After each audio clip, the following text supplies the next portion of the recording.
Welcome to Penrose Learning, where we make understanding easy.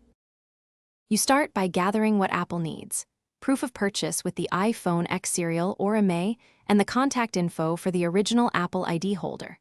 Once you have those documents, contact the seller or previous owner and request they remove the device from their iCloud account.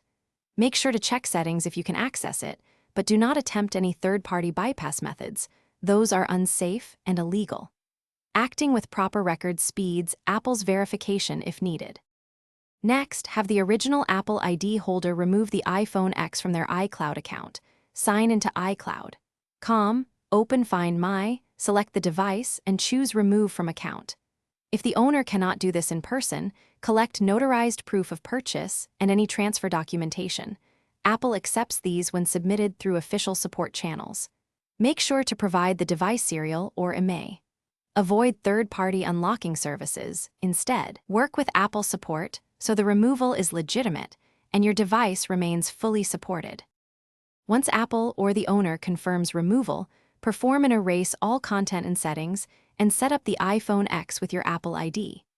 If Apple denies the request, ask for case escalation and submit any additional documents such as notarized transfer forms or original seller contact records.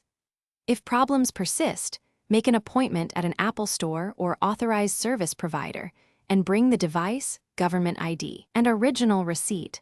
This face-to-face.